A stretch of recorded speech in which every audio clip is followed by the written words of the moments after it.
Bonjour, aujourd'hui on va voir le pronom on, complément d'objet direct. On va voir l'exemple 1. Elle prépare des gâteaux.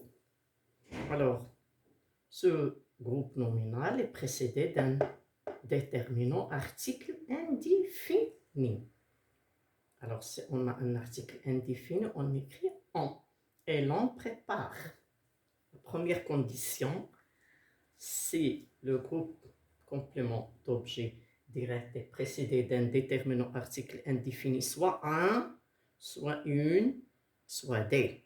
On met le pronom complément d'objet direct en avant le verbe et l'on prépare. Deuxième condition, Samy veut de la confiture. Alors ici, nous avons de la. Hein? Alors de la, c'est un adjectif, c'est un article partitif. Hein? Ce sont des articles partitifs.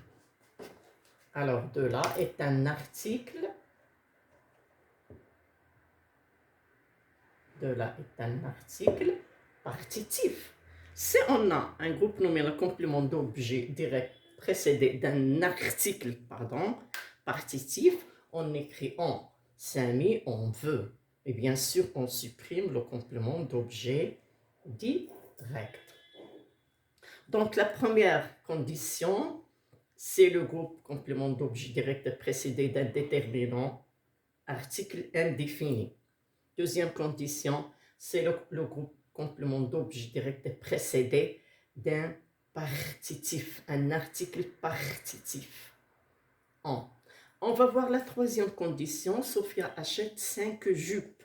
Alors ici, nous avons un numéro. On appelle ça les adjectifs numéros cardinaux de A jusqu'à l'infini. Donc, Sophia achète 5 jupes. Alors, on va remplacer 5 jupes, le groupe complément d'objet direct par un. Et l'on achète 5. Mais ici, on laisse toujours l'adjectif numéral à la fin. C'est clair? On ne le supprime pas totalement, mais on supprime tout le groupe complément d'objet, sauf le numéro. On rend le numéro à la fin de la phrase. Sophia en achète 5. J'ai 10 pantalons, alors j'en ai 10. J'en ai 10. Ici, pour les verbes simples, si je veux écrire au passé composé, je vais écrire des phrases au passé composé. Restez avec moi. Avec le pronom complément d'objet direct en.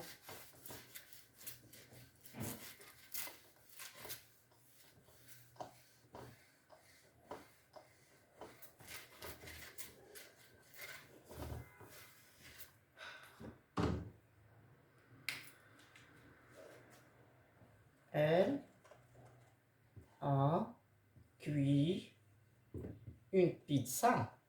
Ou bien des pizzas. Elle a cuit des pizzas.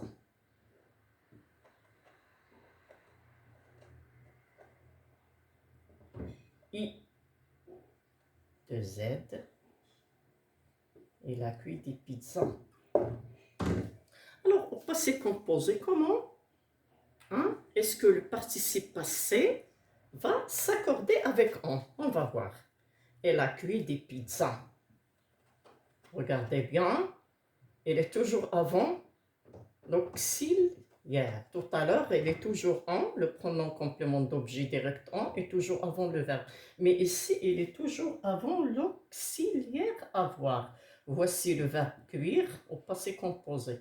Et l'on a cuit. Regardez bien. Alors, nous avons des pizzas. Féminin, pluriel. Est-ce que le participe passé s'est accordé? Non. Avec on n'accorde jamais, le participe passé. Deuxième, on va écrire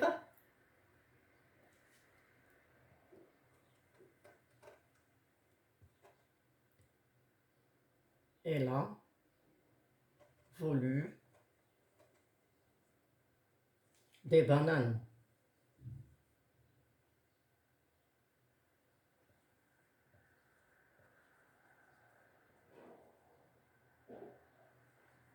Ou bien, elle a voulu, d'accord, elle a voulu des bananes. Alors, qu'est-ce qu'on va dire? Elle a voulu quoi? Des bananes, complément d'objet direct. Elle en a voulu. Est-ce que le participe passé va s'accorder? Non, il ne s'accorde jamais. Ici, on va voir, Sophia a acheté 5 jupes. Alors, Sophia, on va écrire Sophia.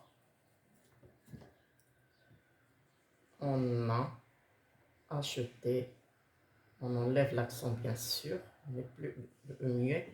Sophia, on a acheté 5.